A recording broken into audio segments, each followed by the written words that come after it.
Welcome in to a 1v1 here on the SDH Network, getting ready for the National Women's Soccer League final tomorrow afternoon from North Carolina. I'm Jason Longshore, and joining me today, Mitchell Northam from Pro Soccer USA. How's it going, Mitch?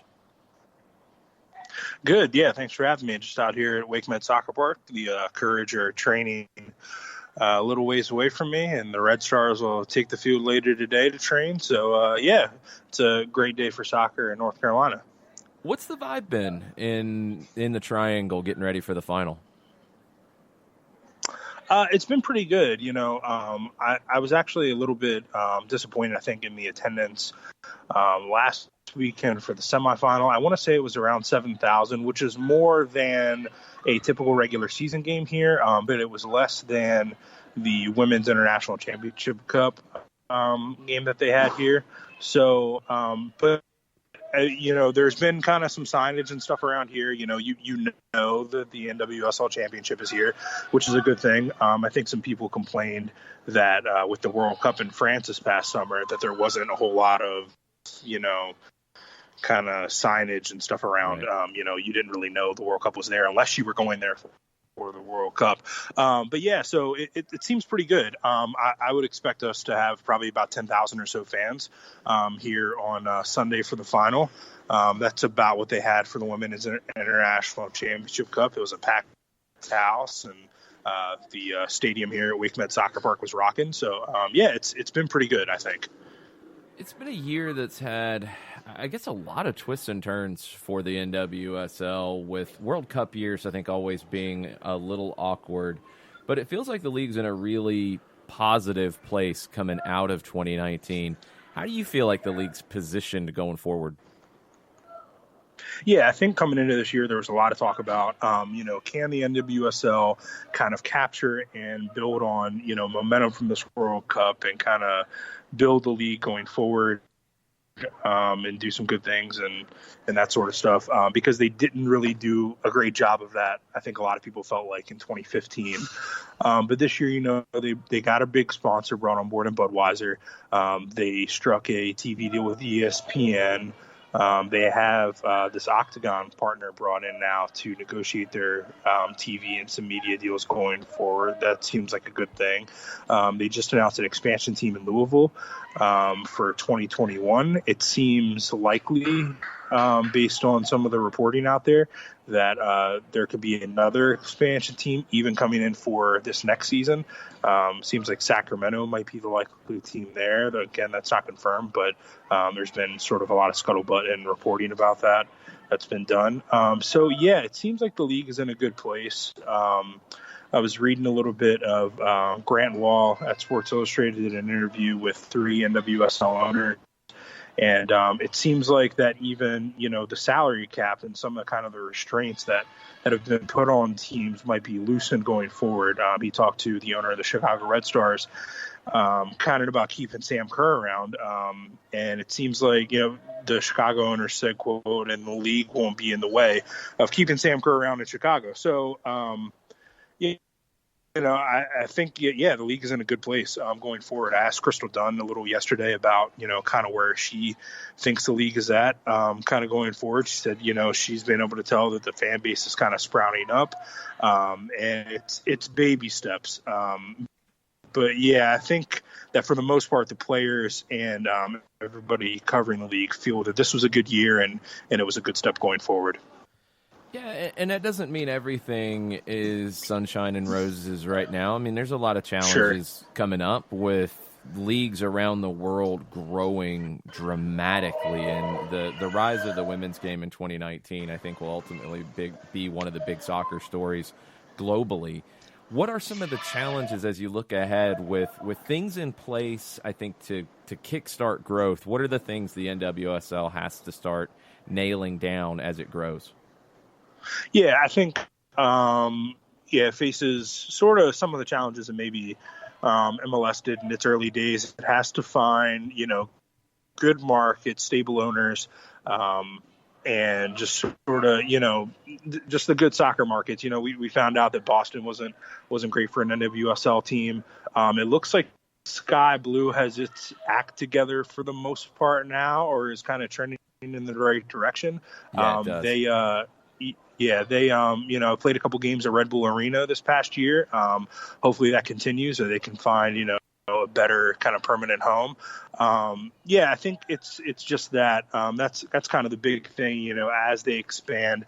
Again, in that interview, I think with Grant Wall at SI, the owner of the Timbers, Merritt Paulson, who also owns the Portland Thorns in the NWSL, he said, I think, kind of the ideal number, kind of the number they want to get to the soonest is 14 teams.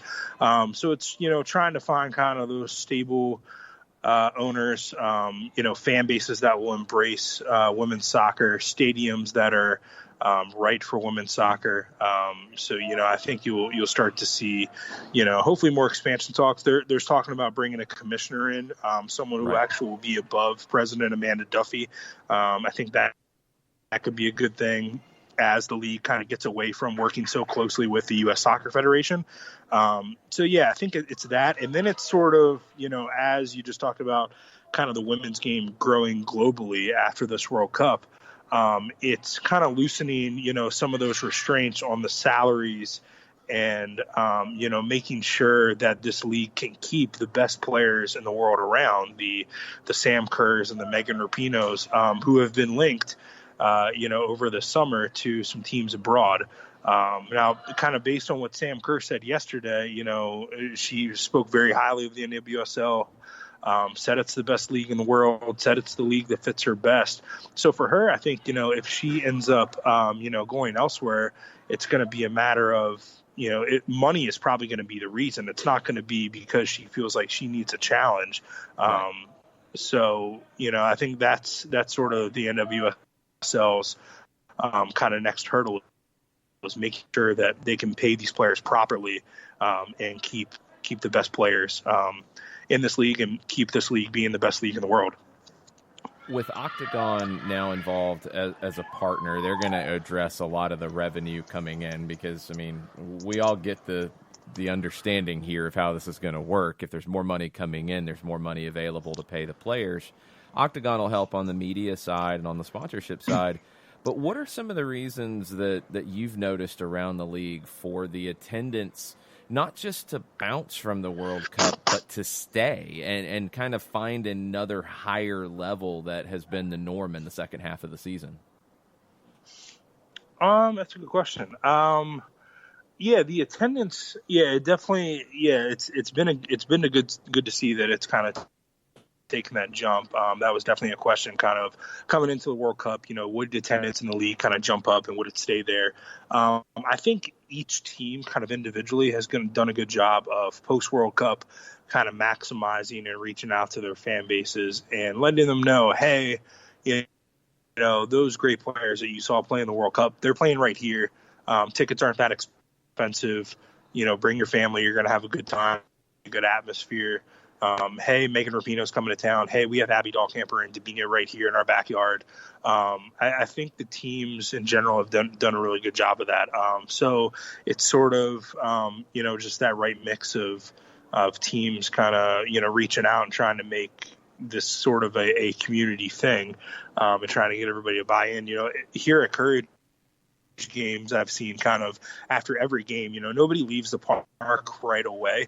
It seems almost always there's hundreds, if not thousands, of just kids and fans kind of lined up around the kind of outskirts of the bleachers there, waiting for autographs, waiting for selfies, waiting for, the players to come interact with them. And, the biggest stars of the game, the Crystal Duns, are more than happy to oblige and go over there and sign some autographs. And so I think it's sort of that, the fan-player relationship, there's not as many barriers as there are in some other bigger sports. A lot of these players are more than willing to interact with fans on social media.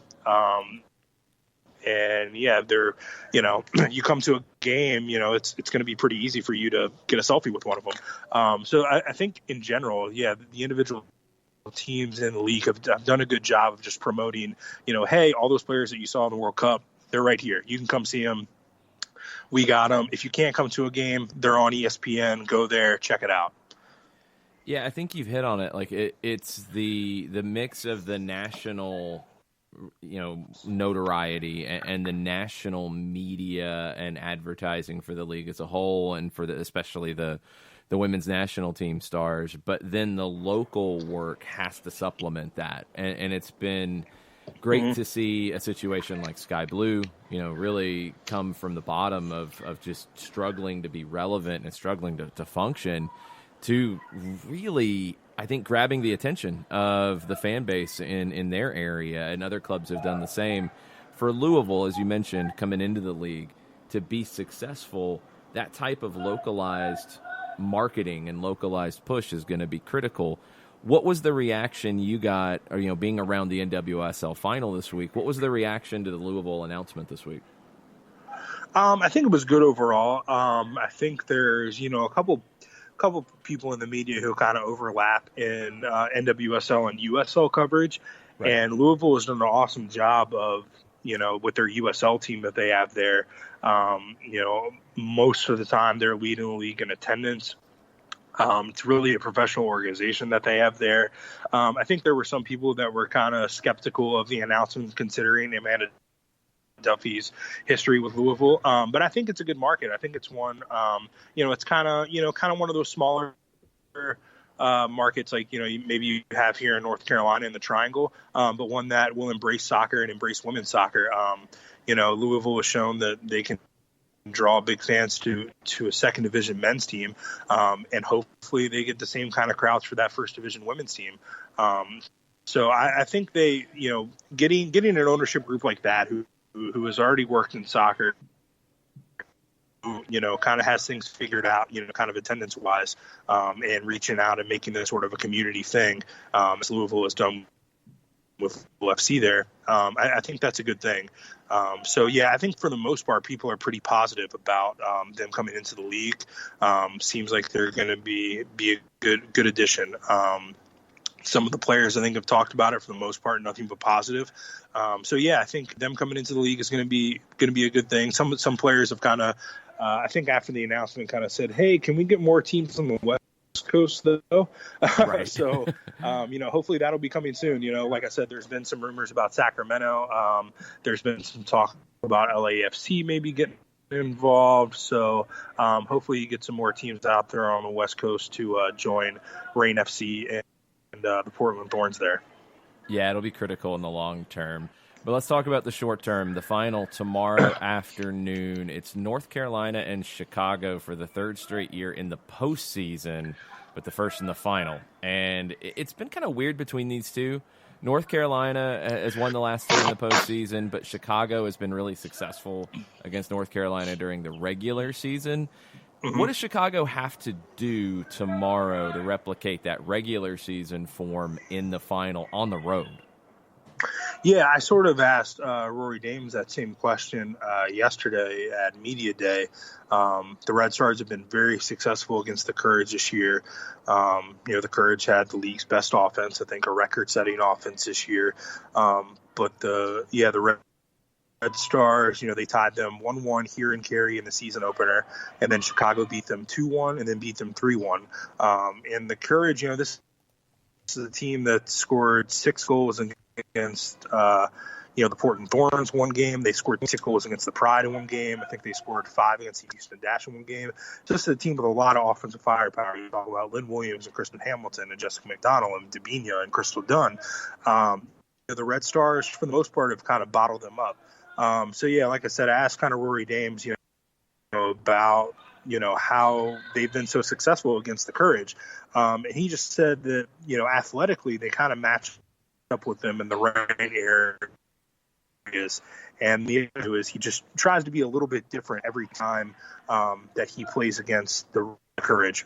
He basically said if they can game plan for you, you're kind of swimming upstream. So if you can be a little different each time and you can be kind of unpredictable, you're going to be better off that way. I also talked about Abby Ursig, about just kind of what makes the Red Stars, kind of so tough for them. And she talked about, how a lot of teams in this league, it's sort of similar to what Atlanta United faced maybe a year ago, where a lot of teams are just happy to kind of fit in get out of there with just a draw. Team that go right at the Courage. They're not back. They're not going to, sit in and absorb a lot of pressure. They're going to try it out, on the front foot. They're really dangerous in the counterattack. And with Sam Kerr, the defenders always have to be looking over their shoulders. And with Yuki Nakasato, defenders always have to be looking over their shoulders. So I think it's a mix of just that athleticism and that pure talent. And then as far as mentality, just, we can beat these guys, and that sort of confidence that they have. Sam Kerr, the league MVP, record number of goals this season. The combination of Kerr and Nagasato up top is just it's hard for any team to deal with, even a team as good as North Carolina. What do you think about everything with Kerr being named MVP? She seemed almost sheepish about kind of taking the MVP trophy and really pass it on to her teammates. And all of the talk about, is Kerr going to stay? Is she going to go? Do you think Sam Kerr's in the league next year? Yeah, I think, like I mentioned earlier, that Sports Illustrated article that Grant Wall wrote, where he talked to the Red Stars owner, it seems like there might be some changes to the salary structures going into next year. So I think, like I said, kind of based on, I have my notes right here in front of me, so I'll tell you what Sam Kerr said about the league. She said, I think this league is probably the fastest league in the world. You can see the way the U.S. plays. The game never stops. It's just go, go, go. I think the intensity is something you can't replicate anywhere. It fits my game pretty well. And then she kind of said of, the folks overseas who might kind of look down on the league, she said everyone wants to have their opinion, but until they come play in the league, then they can talk about it. There's not too many players who will talk bad about the NWSL after they've actually played in it. You see it in the ICC. They can play football, but when they have that amount of pressure on them, they can't do it as well. I love the league. I think it's definitely the best league in the world. It's definitely a challenge every day. So to me, when she said that yesterday, that sort of sounds like somebody who doesn't really want to leave the NWSL. But if it's a matter of, making a whole lot of money overseas versus not being able to make a ton in salary here, then maybe she does go and make that jump to a Man City or a Lyon or whoever is kind of coming after her from abroad. So, if there are some salary structures that, kind of make it so she can make a little bit more money next year, I think she'll end up staying. If not, then yeah, I think it's real probably that the league loses its MVP and loses its, one of its most fun players to watch. She's just, it's you can't take your eyes off of her when she's on the pitch. All right. Sam Kerr is going to be a huge problem for North Carolina. How do you feel like Paul Riley sets up his team to defend the high-powered Chicago attack? Yeah, I think they're probably going to do the same thing as they always do. They'll roll out that box midfield. They had pretty good success last week in defending another really talented offensive talent in Megan Rapinoe. I think she only had one shot on goal last week. Over 90 minutes plus extra time. So they'll use Denise O'Sullivan, to kind of bang around in the midfield and, kind of play that kind of sort of destroyer role. They have a really talented back line and Abby Ersig and Abby Dahlkamper, two awesome fullbacks, and the veteran Heather O'Reilly and Defender of the Year candidate Jaylene Hinkle. So, I think that they're probably going to do what they always do. And really, most of their defense is going to be their offense. I think they do. They're better on the defensive end when they don't have to face a ton of shots.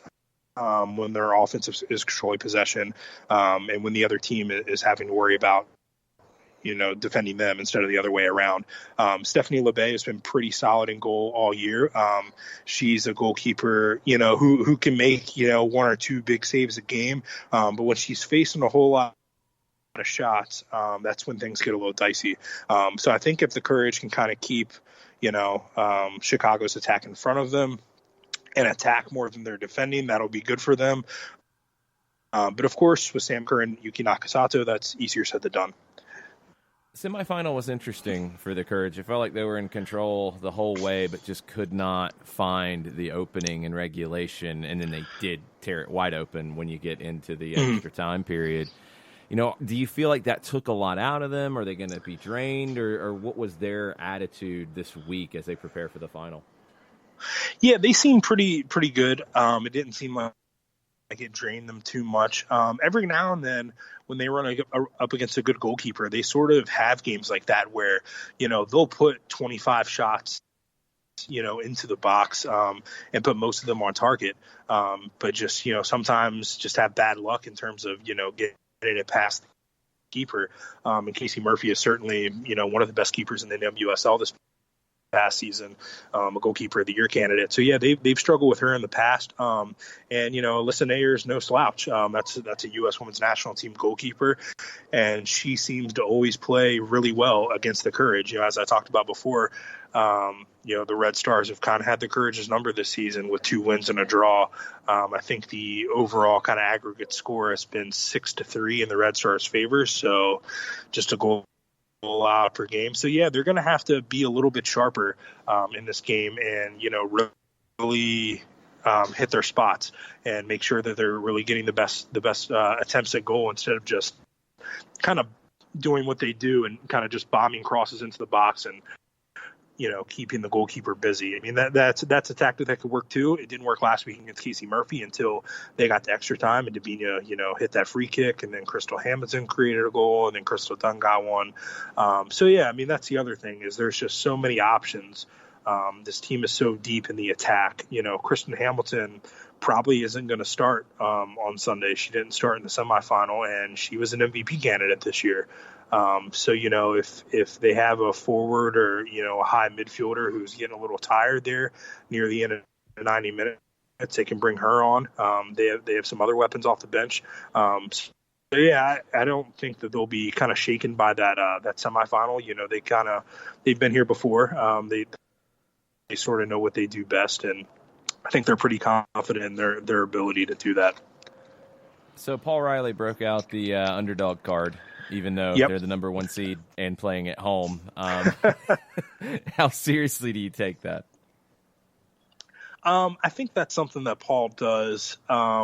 He does it, I think, a little bit for himself and the team, in terms of like just instilling that sort of underdog mentality in his team. He'll find anything he can get his fingers on to kind of reinforce that underdog thing. Like, he looked at that ridiculous best 11 that was released a couple of days ago and was like, see, there's only 1 Courage player on the best 11, and so we're the underdog. There's 3 Red Stars players on here. So he kind of pointed at that. So I think, part of the reason why he does that is sort of just to reinforce that mentality in his team, to give them that fight, to give them sort of that little bit extra edge, that little extra bit of motivation. I also think he does it just to sort of take the pressure off of his players, in the media, and kind of going into the game and put a little bit of it, on himself, so people can kind of ask him questions about that underdog thing, instead of, looking towards his players for anything. So, it's a card that he's kind of played a lot. I think a lot of people, know what he's up to at this point, but it's all good fun. So we've talked about a lot of the superstars for both of the teams. For either team, who is a player who maybe doesn't get a lot of publicity that you think will be key tomorrow? I mean, for the Courage, I'll talk about Davina, since I just wrote a feature on her over at Pro Soccer USA. Nice play. She's a player that didn't really get a whole lot of kind of publicity coming into the season, and it's easy to kind of get overshadowed on this Courage attack when you have Crystal Dunn, Lynn Williams, Jessica McDonald. But yeah, she's a player, who talked to a couple of different, of her teammates, talked to Paul Riley, and even talked to a couple of different defenders who've gone against her. And they all sort of said the same thing, that she's very unpredictable, and she's also one of the most creative players in the league. So she's a player who you just never know what she's going to do out of that number 10 spot. She's somebody who was, I think, 4th in goals created this season, with, I think she had 16 combined between goals and assists. So that's right up there, with a Sam Kerr, with a Lynn Williams, with Yuki Nakasato. So she's kind of really coming into her own. Paul Riley called her kind of the new Marta, which is definitely high praise, for a Brazilian player. So I think sort of, this season and next season, she's really kind of burst onto the scene and kind of coming into her own. She had a good World Cup, and kind of going into maybe this next World Cup cycle, Brazil is a new coach in Pia Sundhage. So, Debinha could be kind of the next face of that Brazil team going forward. So she's definitely going to be an X factor here on Sunday. I think for Chicago, looking at their back line, Tierna Davidson is not going to play on Sunday. She sprained her ankle in training on Thursday. So I think you have to look at Katie Naughton, who's going to replace her on the back line. I think you have to look at Julie Ertz, who's going to be more important on the defensive end now because of Davidson's absence earlier in this week. I think Rory talked about maybe playing Julie Ertz kind of higher in the midfield instead of kind of on that back line. I don't think we'll see that now. I think Davidson's injury kind of simplifies what they do a little bit. And I think you also have to look at Casey Short, who is a candidate for Defender of the Year, who was kind of a snub from the U.S. Women's National Team and has kind of sort of taken that chip on her shoulder and had a really great NWSL season.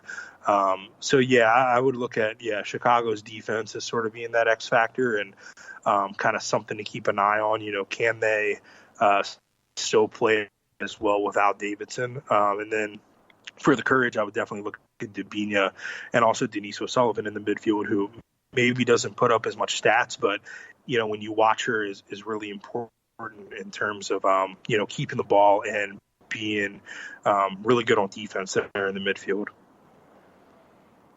So North Carolina is the favorite no matter what Paul Riley says. Do you think they get it done tomorrow? Yes. I think they do, just based on sort of, they're playing at home. I think that's a huge boost for them. So they're going to have the crowd behind them. They, have the most experience, I think, of playing in the postseason.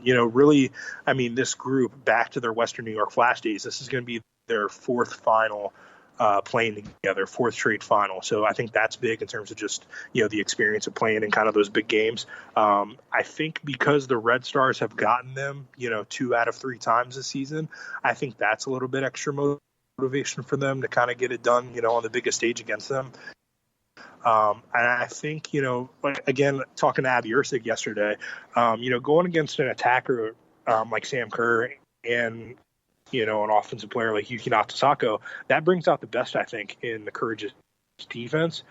So they're going to see this as a challenge. I think having, it's going to be Heather O'Reilly's last game. I think that's a lot of motivation for them to, send her off with a win.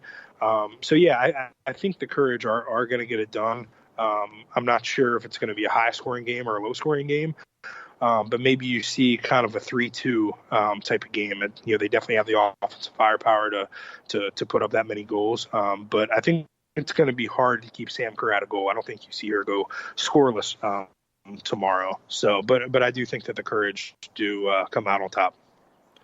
Yeah, I'm with you. I think North Carolina's got the better squad, and they find a way to get this done. But ESPN would be really happy with a 3-2 final if you get the scoreline right, because it is a national broadcast. Oh, totally. It is on 3:30 on ESPN, and it's a game that if you are looking for a match to watch on Sunday and you haven't tuned into the NWSL, this is a great advertisement. 2 teams that I think play really good soccer. They're not, one-dimensional. There's so many top players, whether you know the names or not. This is the right final for the NWSL in 2019 to maximize that national platform. Yeah, I totally agree. You have all the stars, like I talked about before. You have Julie Ertz, Sam Kerr, Yuki, Casey Short, Alyssa Nair on one side. On the other side, you got Crystal Dunn, Liv Williams, Debinha, Jessica McDonald, Abby Ursig, Abby Dahlkamper. This is a star-studded final. It's, I think, a big one for the league in terms of, kind of seeing what the viewership number is that they can draw with a nationally televised game. On ESPN2 there. So, it's going to be a fun one. I think it's going to be a really good game. I think you're going to see the best of both teams tomorrow.